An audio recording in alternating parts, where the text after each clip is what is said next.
is time for the 23 books that I potentially would like to read in 2023. Which is interesting because I definitely want to be moving away from TBRs in general and more like rigid. I have to read these books or I'm going to make a solid effort to read these books going into 2023. But one of my favorite things to do is make lists of books that I want to read. So we are having a 2023 TBR, but I am scrapping my 2023 goals video because the crux of that video would be that I want to be less structured and more free and easy in 2023. I want to do things that I'm in the mood to do when I'm actually in the mood to do them without having a whole list of other things that I should do first, because that just kills any creative energy that I have. And we're saying goodbye to that. I'm a very structured person. I love a routine. Goals keep me motivated, but I think for my own well-being, we're going to try to be a bit more spontaneous going forward. I will still be reliable to a fault though, because I can't change who I am. So that spontaneity is definitely going to filter through into my reading, hopefully, if all goes to plan throughout the year. But I still have a few projects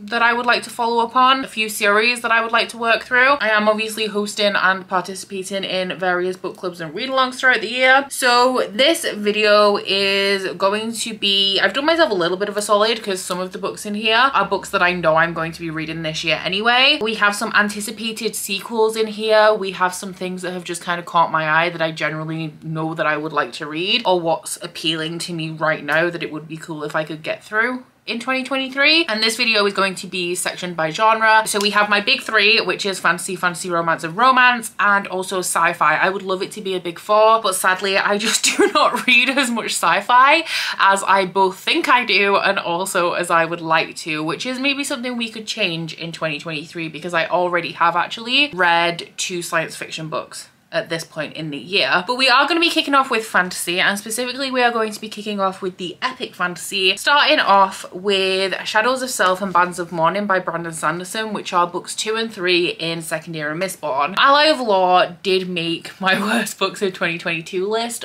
but this series is part of the Cosmere and I've invested so much time into the Cosmere. I've loved every installment of the Cosmere apart from Ally of Law that I'm still going to continue. And in terms of catching up with the Cosmere, I would like to get all the way up to date this year, but if I can't do that, like my minimum goal is just to read the next 2 books in Second Era Mistborn. So the Mistborn series as a whole is about a man called Kelsier who is putting together this group of talented allomancers who are people that have the ability to ingest metal and harness the abilities that it gives them. And he is putting this group together to overthrow the ruler of the Final Empire. And the kind of synopsis for the beginning of the series, or like the tagline, I guess, is what if the Dark Lord won, and that is who Kelsier is trying to overthrow. Now, Second Era is very different. It's set 300 years after the end of the First Era, which I love. I love Era 1 Mistborn. And it is a western following Wax and Wayne. And Wax has had to return to the city of Elendel to become like the head of his family after spending, I think it's around 20 years in the Roughs, which is essentially the Wild West, as a lawkeeper. When he arrives home, he finds out that there are a series of train robberies that have been happening where hostages have also been taken, and he takes it upon himself against his better judgment to involve himself in the investigation into who is responsible for these robberies. I have heard that the series does get better after the first installment, so I do definitely have some hope, but my minimum requirement for the year is to read these 2, and then I really want to reread the Stormlight Archive before I read Rhythm of War for the first time, and then jump back into Mistborn Era 2 Book 4 or Mistborn Book 7 if you're talking about the thing as a whole. So yeah, my stretch goal is to get up to date with the Cosmere, but my minimum requirement, I guess, is to read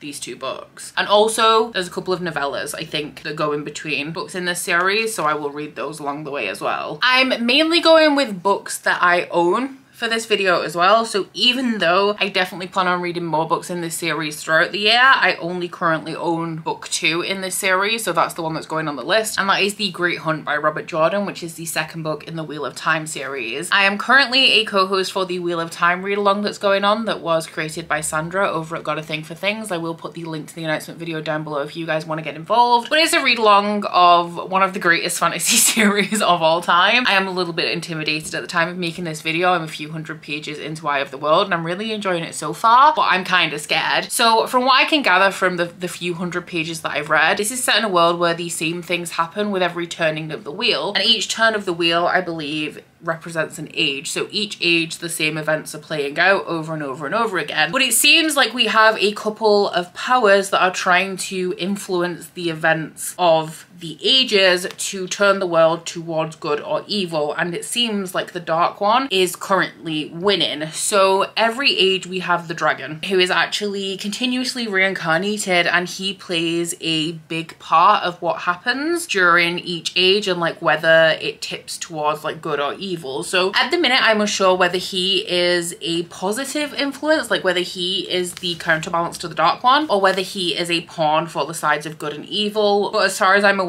this series is following the dragon throughout his like role in this particular age. It's kind of slow, kind of descriptive, but I am having a good time with it so far. I am expecting good things from this series. I've heard very conflicting things about it, but obviously like I'm here to find out for myself. And I will be reading, I think, up to book 5 or 6 in 2023, but at the minute I do only own book 2. Similarly, Catch Up Book Club is embarking upon First Law Along in 2023. So I am adding the First Trilogy to this list. Like I said, the majority of books in this video are books that I own. One of the exceptions to that is the second book in the First Trilogy, because I just don't own it yet, but I obviously will have it eventually. I think we're going to be reading once again the first 5 or 6 books in the First Law World in 2023, but for now we'll just put the First Trilogy on. So this is a grimdark series. It is like held up as like one of the founding trilogies and one of the like defining trilogies of the grimdark subgenre, and it is broken down into a trilogy and then I think 3 standalones, 1 series of short stories, and then a second trilogy. I do of course have the reading order in the announcement for this round of Catch Up Book Club, which I will link down below if you want to get involved in this one. But the first book is The Blade Itself. I think the second is Before They Were Hanged, and then the third one is The Last Argument of Kings. And while I really don't know anything about the plot of these, I know that this one is following, I think, a torturer. Is it a fencing champion? And also a barbarian. I've heard that there's very little plot throughout the first book. It's very slow, kind of political and also character building, and also this is a fantasy world that has very little magic in it. Regardless, I'm very excited, and everybody who has been reading this so far in the Catch Up Book Club Discord has been enjoying it, so I'm expecting some really good things. Moving away from the epic fantasy into just more general fantasy, the first one is a very, very different vibe to the First Law series, and that is Under the Whispering Door by TJ Klune, which is an adult fantasy standalone. TJ Klune writes, I want to say like cozy-ish fantasy. For me, TJ Klune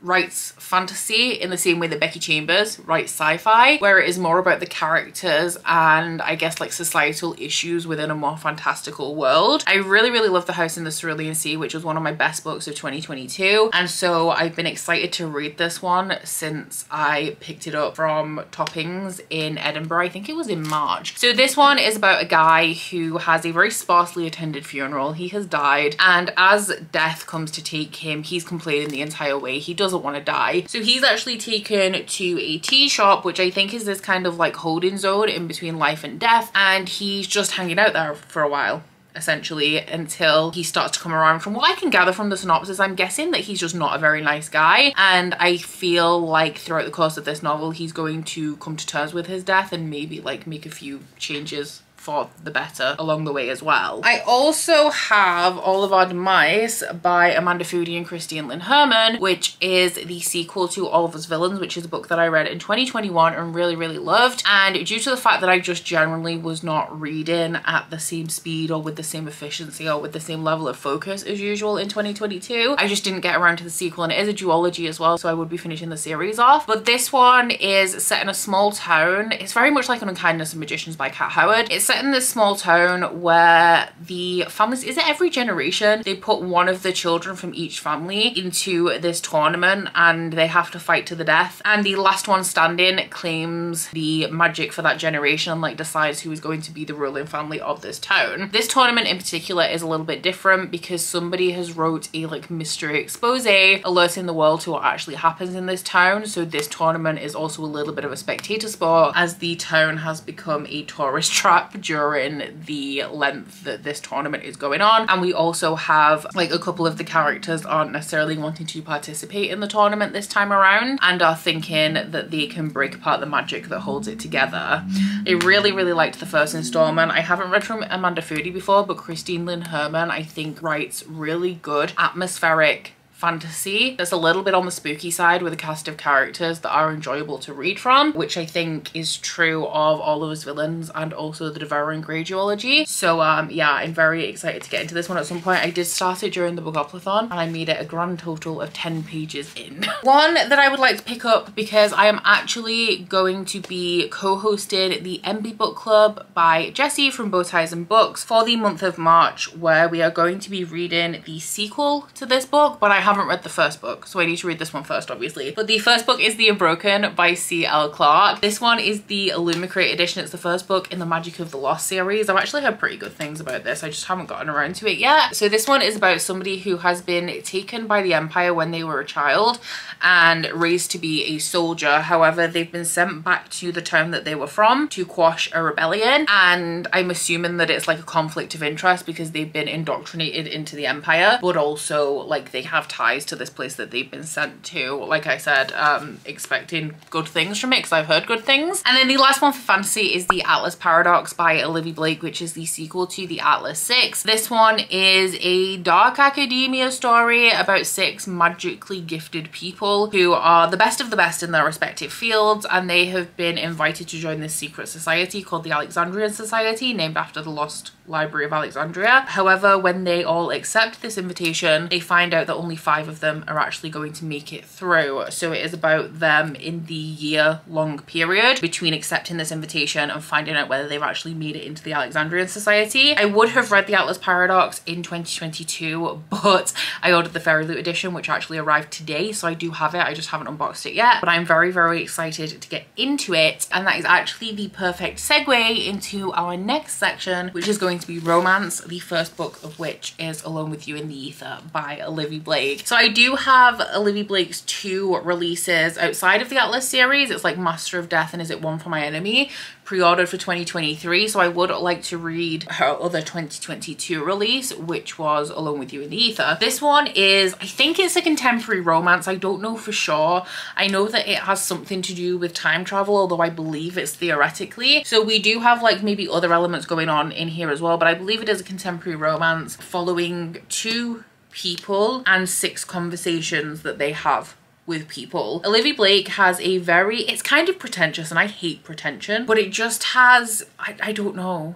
Like, her writing is in such a way that I feel it would lend itself perfectly to a quirky romance like this. So I'm hyped for it. Although obviously my only experience of Olivia Blake is the Atlas 6. So I guess we'll find out whether I enjoy this one or not. We also have Daisy Hates by Jessa Hastings. I would also like to read Magnolia Park's The Long Way Home and whatever the 4th book in this series is called, which I think has just been released. But this one is book 2 in a contemporary romance series that is a unconventional romance. So it's not guaranteed to end in a happily ever after, but it is romantic in nature, but also like the characters are toxic as fuck and it's full of drama. So Magnolia Parks is following Magnolia and BJ Ballantyne. Daisy Hates is following Daisy Hates, and her love interest is Christian, who is embroiled in the Magnolia and BJ drama of book 1, but also has this thing with Daisy. So Christian is actually from a crime family. Nobody ever really says what he does in Magnolia Parks, but everybody insinuates that it's dodgy, and it is about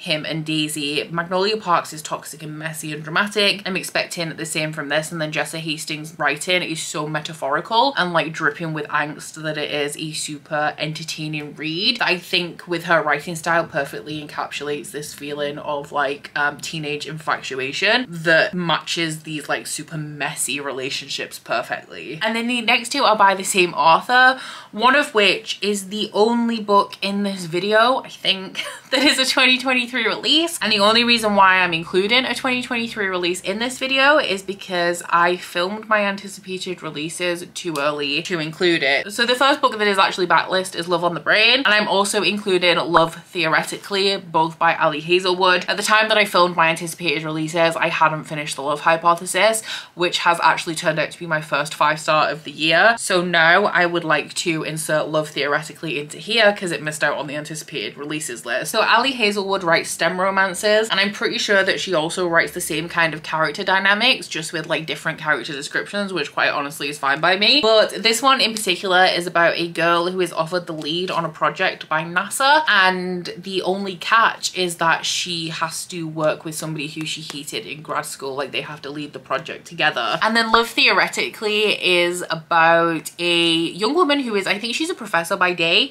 and she is fake dating at night as like a job, and she's applying to MIT, but one of the guys on the panel that like conducts the interviews is actually the older brother of one of the clients that she's like fake dating. For the fantasy romance, we have 5 books. The first one is Her Soul for Revenge by Harley LaRue. This one is the sequel to one of my favorite books of 2022, which was Her Soul's Take, and it's the last of the books in this video that I don't actually own because it's available on KU. I will get physical copies of these eventually though. The first book in this series is a paranormal about a girl who returns to the town where she's from and finds out that this influential family are sacrificing people to the god under the town to get the god to rise. So along with a demon that she accidentally summons called Leon, she helps to, or she tries to put a stop to that. And then this one is about a girl that this family tried to sacrifice to the god, but she escaped and she ended up tying herself to a demon to help her get revenge on this family. Really excited for this one. I don't know if anybody can top Leon, but I mean, I think Zane can give him a run for his money, so we'll find out. The second one I would like to read is the start of a series, which is Song of the Forever Rains by E.J. Mello. This is the first in the Mosai series. Is it Mosai or Mosai? I want to say Mosai, but it truly could be either. The reason I would like to read this one is because the author is attending Rare in London in July, which I'm also attending, and in February I will have a full list of all of the authors that are attending that I would like to read from. But I picked this one up recently from Forbidden Planet. It's one of the ones from the list that I'm most excited to read, so when I saw it on sale I snatched it up. But this one is following one of the 3 sorceresses of the Thief Kingdom, otherwise known as the Mosai or Mosai, who is tasked with taking down a duke that is laundering drugs, I believe, and she ends up falling for the heir to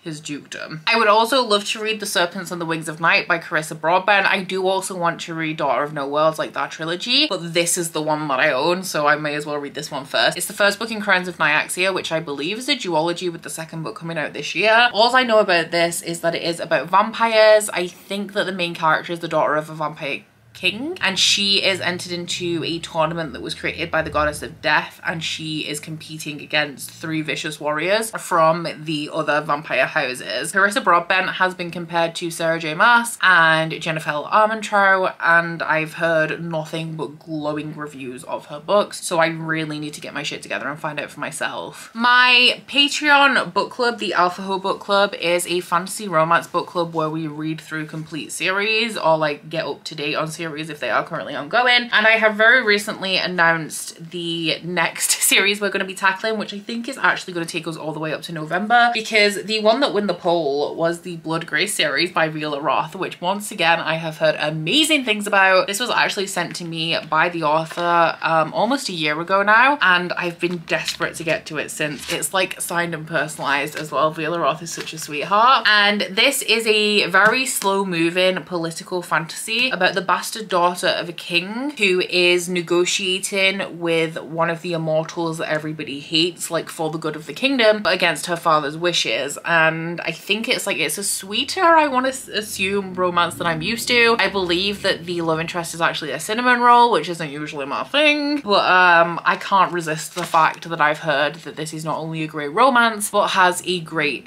political fantasy plotline. So yeah, we're going to be starting this in February. All of the books are enormous. So for the ones over 500 pages, like with Catch Up Book Club, we will be doing them in like 2 months. So this will be February and March. And for the couple in the series that are under 500 pages, they will be 1 month each. But I'm like desperate to dive into this one. And then the final one is Glow by Raven Kennedy, which is the 4th book in the Pleated Prisoner series, which is a adult fantasy romance King Midas retelling about a girl that is gold touched by King Midas and is kept in a cage. However, she doesn't mind the captivity because of how traumatic her life was before King Midas found her. I loved the 3rd book in this series, but this has been picked up by Penguin, which means that this was only available in hardback, and I can also no longer get the indie covers for this. I did order. Did I order? Have they gone on sale yet? If I haven't, then I will be ordering the Fairy Loot editions of the first 3, but that still wouldn't help me with getting book 4, and I don't want to get rid of the indie paperbacks that I have because they are all signed and personalized by Raven Kennedy. So this was half price in the Waterstones Boxing Day sale, so I did finally pick up a copy. I am going to the US a couple of times in 2023, so I'm going to order myself some indie paperbacks of the things that I can no longer get in the UK because they're now being distributed by publishers. But yeah, I'm glad that I can finally carry on with this, and I want to catch up again so that I'm ready for the final book being released this year. And that leads us to the final 4 books in this video, which are all science fiction.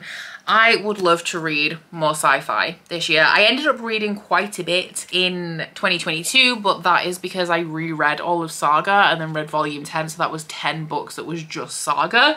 But I would like to read, I guess, a broader range of sci-fi and bring it more up to speed, because my stats are essentially, I think it's like 50% fantasy, 20% romance, 20% fantasy romance, and then the other like 10% of my reading is made up of everything else. It's more like 20% of my reading's everything else, and then the other 80% is fantasy, romance, and romance. I would love sci-fi to represent more of my reading, essentially. So these are the 4 that I own that I guess I'm most excited to read. The first one has a very different vibe to the other 3, so we'll start with that, and that is not this book because I've already read this one. The first one is actually A Sound for the Wild Build by Becky Chambers, which is the first book in Monk and Robot, which I think is just a duology. And the second book was released last year, so I can finish this out, but this is the only Becky Chambers book that I currently haven't read. So this one is set in a world where robots kind of wandered off into the wilderness. I think it was like hundreds of years ago before this, and a tea monk is just performing their regular duties when they encounter a robot, and the robot asks them, what do humans need? So the tea monk is explaining to the robot, or trying to explain what humans need. Becky Chambers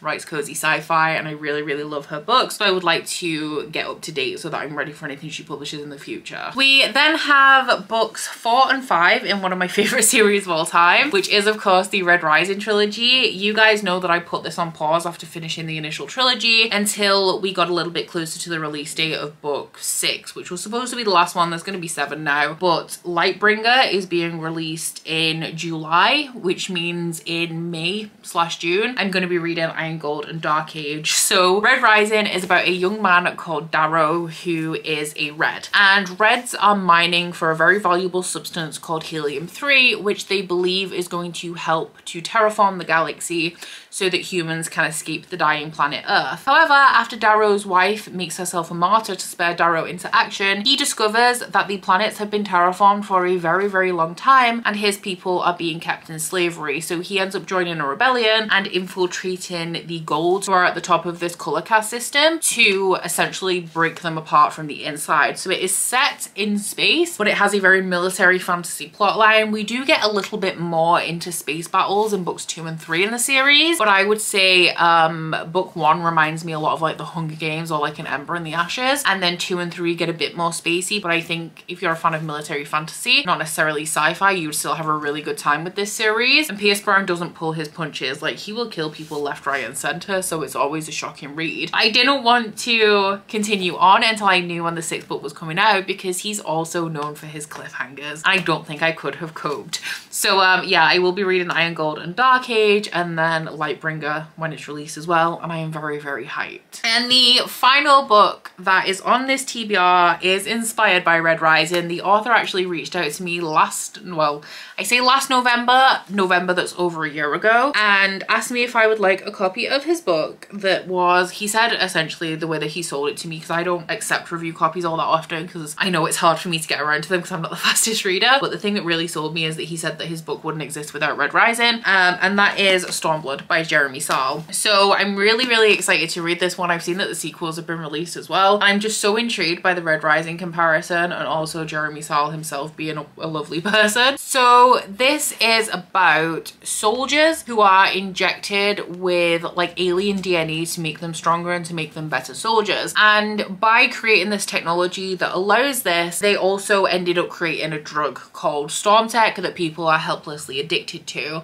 So after the war, the main character like walks away to try and live his life. However, he finds out that these soldiers that were injected with this DNA are being killed one by one, and he is trying to figure out who is trying to kill the rest of the Reapers. Very intrigued about this, mainly because of the Red Rising comparison, but even if it isn't, I'm not expecting it to be like obviously a carbon copy of Red Rising, but I think the type of sci-fi that Red Rising is probably my favorite type of sci-fi, so I'm excited to read more in a similar vein, because I am like, I guess, reasonably inexperienced with sci-fi, so it's helpful to like know what the next step is in trying to find more books that are similar to Red Rising. So there you have it. Those are the 23 books that I would like to read in 2023. I would hold them up for you guys, but honestly it was hard enough to do it for the thumbnail, so I don't really want to do it again. But down in the comments, please let me know if you've read any of these and what you guys thought of them. Also, please let me know what your top book that you would like to read in 2023 is, whether that is the one that is like drawing you to it the most, or whether it is one that's like a goal or a project, like how I want to catch up with the Cosmere. But aside from that, guys, please don't forget to like this video if you liked it, and subscribe if you wanna. If you head to my description box, you'll find a link to my Goodreads, Instagram and Twitter if you'd like to follow me on any of those, as well as link to my Bookish Kindle website, the Etsy for that, and a 10% off discount code. But that's it from me today, guys. Bye! Oh, you bite your friend like chocolate. You say you'll go where nobody knows, with guns hidden under our petticoats. We're never gonna quit it, no, we're never gonna quit it, no.